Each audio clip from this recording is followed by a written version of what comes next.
2019, the 1,000-year year, aka the non-terminating year, has paradoxically come to a close. The rainforest in Notre Dame caught fire, we saw an actual picture of a black hole, people temporarily thought storming Area 51 was a good idea, and two of the biggest, most hyped motion pictures of all time came out. Both Fire Festival documentaries, obviously. We set out to build the festival site, and we quickly learned that the basic infrastructure in place here was not what we were used to in the United States. People are always asking me, Michael, how do you supply thin continuity to your audience but also maintain your popularity as the 53rd most popular film essayist on YouTube? oh wow, okay. South of Kansas. Come on. But north of Austin. Wow, really zeroed in on me. Every year, first thing every year, I make an episode about my 5 favorite movies of the previous year that I've seen, obviously. It's not best, just my favorites. The movie experiences unranked that move me in some way this year. This dates all the way back to this video, Fave 5 of 2014, Gotcha Franco. We were so young then. So without further ado, here is my Fave 5 Fire Festival documentaries of 2019. Oh shit! Can we do another take on that? What? Sorry, what? You don't have a computer anymore?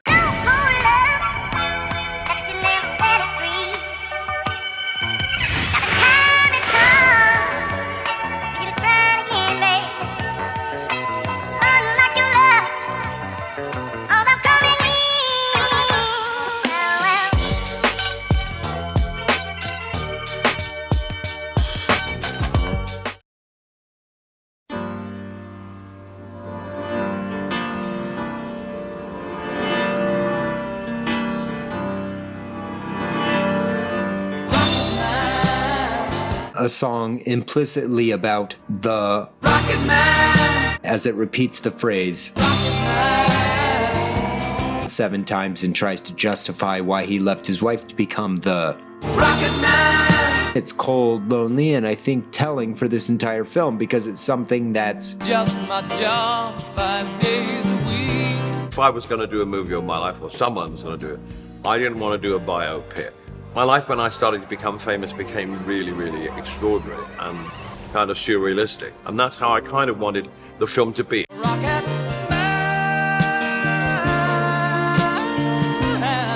I'm gonna pull the rug right away. This film was directed by Soap from Lock, Stock, and Two Smoking Barrels, Dexter Fletcher. That's the last time I'm getting any more fruit off of you, Tom. Do you call that fresh? There was more small area armoured things in your fruit than there was fruit. Who was the assistant director on Bohemian Rhapsody behind one Dark Weed Duck. Later taking over the director's spot at the end, but also the credit for it after the removal of Dark Weed Duck. But if Bohemian Rhapsody gave us Dexter Fletcher the director, then to awesome. Rocketman, a vision Dexter made with actual Elton John, is a movie of perfect images recreating the feeling of being a once-in-a-lifetime talent running away from their own childhood abuses and pouring that pain into some of the most explosive pop music of our lifetimes. Also, cocaine is your lens to the... Did I bury the lead on the cocaine thing? Whee! It's not reality. But we can dream, can't we? This is a musical, not reality per se, but very much based on the trauma that places songs we know into context from the person who lived them. Oh, I guess that's why they call it the blues. Like, the historical inaccuracies section on Wikipedia is endlessly hilarious to me because this movie makes absolutely zero attempt to present a historical reality, merely to contextualize emotions from the songs that reflected them. This is a project that Elton John held on to for 20 years because he wanted to portray his life as rocky and as difficult as it was. It's called Rocketman because it's hard to be Reggie Dwight, but once you get a taste of being Elton John, there's no taking your foot off the accelerator when you finally get access to it in the first place. There have been troughs as well as peaks, and how important to you is it that the film reflected that? Oh, totally. I mean, it had to be as honest as possible. The pain of who makes us who we are. A movie about feeling lost in the edit. It's about friendship through the pain of art. It's about the very real friendship between Elton John and Bernie Taupin. How drug use will hollow out the best of us. And yet there's so much joy. There's this moment where Elton John is performing at the Troubadour and literally takes off as the Rocketman.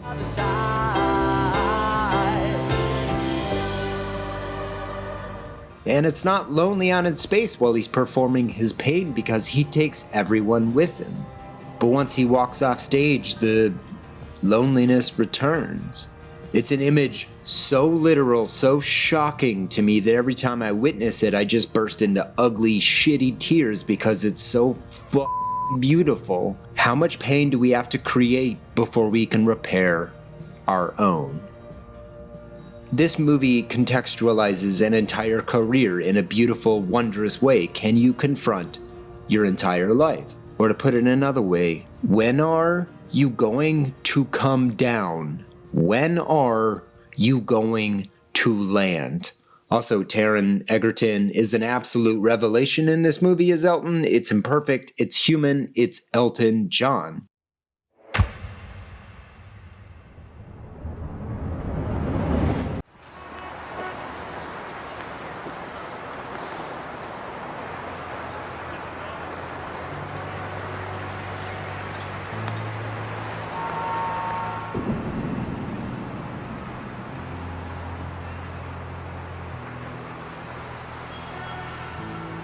You probably know the name Bong Joon-ho from the immaculate Snowpiercer, a film vehemently about class division and the collusion it takes to maintain it.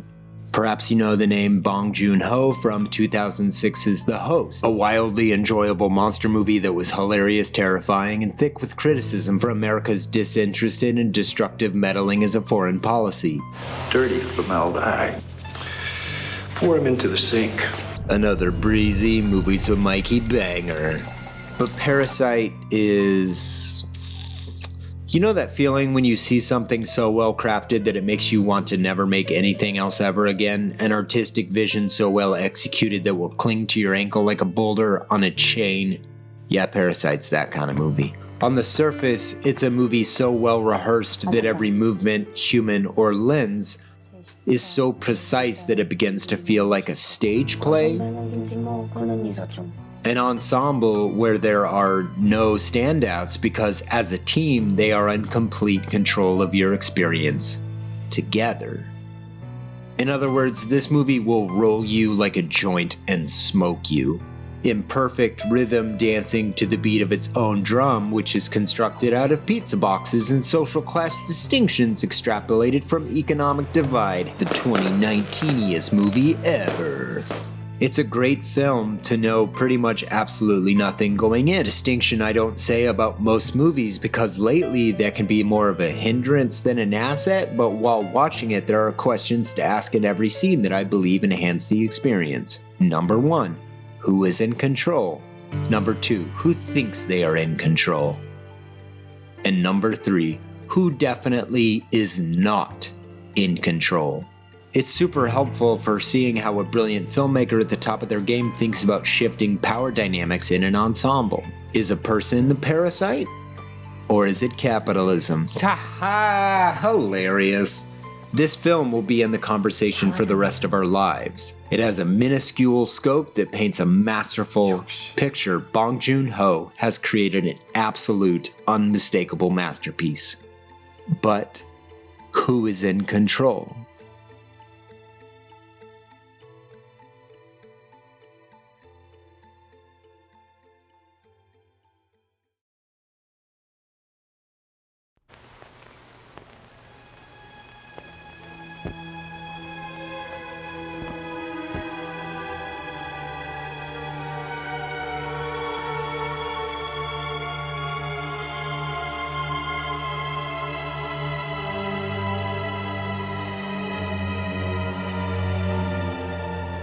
Midsommar isn't a light one. Midsommar is uranium? That's the heaviest element. Look, I'm not Veritasium, okay? Midsommar is Ari Aster's follow-up to Hereditary. Young adults go on a European vacation and it goes great and looks like a blast. End of story. We did it. Let's go home. No.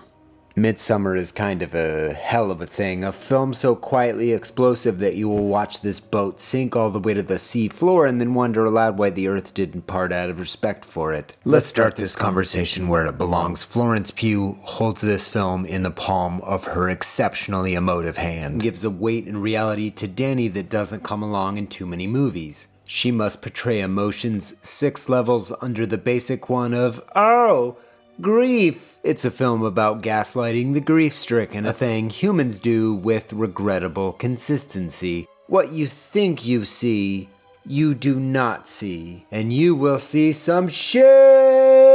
Oh, no. Oh, that? Yeah, I can see how that might have been a lot to take in. Oh, you poor thing. I appreciate your concern. It's wonderful that you care so much. I love your passion. It's probably my fault. I should have realized that maybe our ways are upsetting to an— Surprise, motherfucker! More traumatic imagery! And that's how it goes. Beauty, horror, it's all the same. Beautiful things are horrible, horrible things are beautiful. Oh, and Chidi Anagonye's in this movie. Cards on the table. This is a horror movie, but one that legitimately wants you to feel bad, and then confused, and then unable to love again. Midsommar defies simple explanation as it has no intention of being simple. I loved it. Watch it if you're up for it. The youthful trip abroad gone wrong. We've seen this 100 times, 100 ways, but never like this. Midsommar wants you to feel trauma in a way that begs you to understand their trauma. What a thing. Bet you never look at term papers the same way ever again. Knives in. I suspect foul play.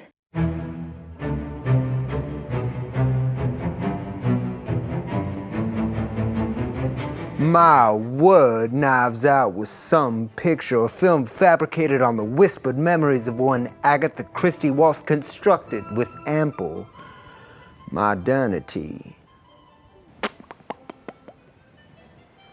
The facts were these. On November 27th, 2019, Rian Johnson, and I suppose Lionsgate as well, released Knives Out, a small murder mystery film that plays with the very skeleton of a murder mystery. And what makes it so genius is the film explains to you how it is breaking the rules as it is breaking them. Halt! These facts have a piscine, odorous quality to them.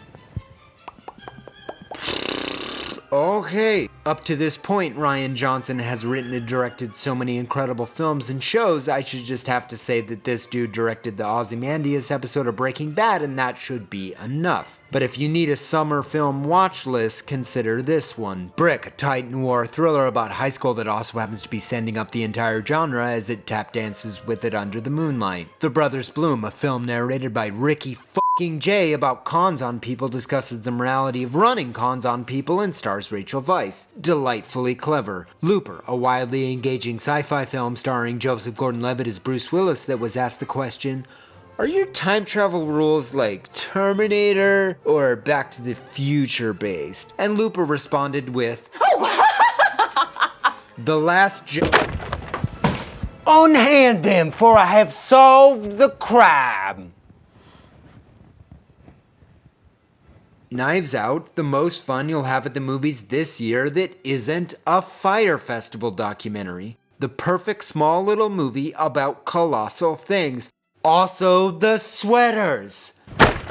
Yes, but what about all the lovely and substantial sweaters? Yes, I've mentioned the sweaters! It's a perfect mystery for your weekend afternoon, but also Jamie Lee Curtis is in it with a stellar cast of holy crap, all these people are in the same movie. I'm gonna live.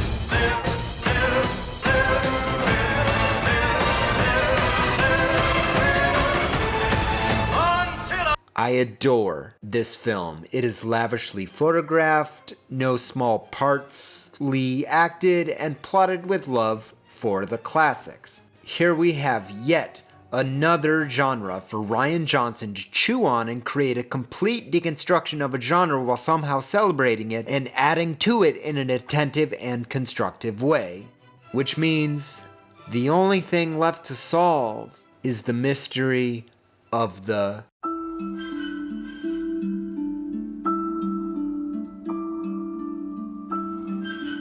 Little Women is a book about itself. It was a great first kiss. It was very romantic. It was in a hot tub. And then we rode our bikes home. Greta Gerwig gets it. You gotta capture the moment. On March 14th, 1858, Elizabeth Sewell Alcott, or Lizzie as she was known, aged 22, died in her sleep from complications from the weakened state that scarlet fever left her body in. By all accounts, Lizzie believed it was her time to go. Two of the pallbearers at her funeral were Ralph Waldo Emerson and Henry David Thoreau. The other sisters in the novel Little Women, and even Jo herself, are more carefully concealed, but not Beth, Lizzie, Elizabeth, the best of them. This movie sees it. Unquestionably, Little Women is a novel about the toil of moving from the lightheartedness of late childhood into the less than accommodating embrace of early adulthood. What it is to be a woman and a writer at the same time, grabbing your agency from the cold embrace of Timothée Chalamet. Gerwig knocks all of that into the ocean. It's hilarious, it's stand-up and cheer, it's monumental, and has the other best ensemble in a movie this year, including some huge guest spots. But put a pin in that. Greta Gerwig deserves the Best Adapted Screenplay Oscar for the Superman Returns-like continental mass she has lifted here. The entire book is rearranged in such a way that it does the most beautiful thing I've ever seen a movie do. It makes it about Beth. The people and the performances in this movie are wonderful. This is the second time that Florence Pugh has appeared in this episode, and her Amy is fantastic. Emma Watson's Meg is great. Saoirse Ronan's Jo is phenomenal. But Eliza Scanlon is everything. This novel is wildly autobiographical, and also it's one of the most timeless and wonderful stories ever told, even though it's a book about itself. It has and will forever be magnetic to young readers. Gerwig, with complete control over the writing and direction, structured this into a titan. And even that isn't the most beautiful part. This movie made me feel like I met Beth. Like the real one, this wonderful soul who walked the earth for not long enough and never lost the thing that made her her. Beth was always picking everybody up, even when life aggressively was knocking her down. That's one of the most beautiful things I've ever seen. Little Women out. But before you go, we just launched our new shop, Catawampus.Inc. All of the Legacy Movies of Mikey shirts are available again, as well as the two new shirts. The new Fight Less Talk More shirt sold out in a couple days, but we already put in an order for round 2, so be on the watch for that. Follow our Instagram or Facebook or our Twitter at Catawampus Inc. We want to grow this channel and start a second channel, not about movies. Oh, mysterious. You can watch the video we posted about the whole thing right. Support indie creators. Have a great 2020. Just keep rolling.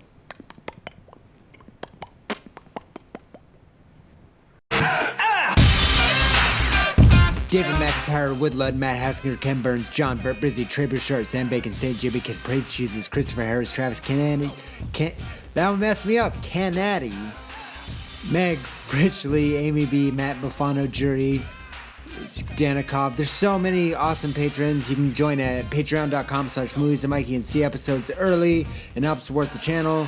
Because if people don't support the channel, we won't be around forever. But also another way to support the channel is with Catawampus Inc. That helps us grow. That's the way I like to think about it. Patreon keeps the shows you love going. And then merchandise and whatever else helps us go in new directions. Vitamin G, Merlin Brittenham, Gurman Sidhu, Jack Anthony Payton, Mike Laidlaw, Amy Berg, Matt Charles, Brady Ottop, A Pack Attack, Walrus, James Maston, Cyclops Boy, Jacob Koziel. Oh, I am tired. This was a hard episode. Goodbye.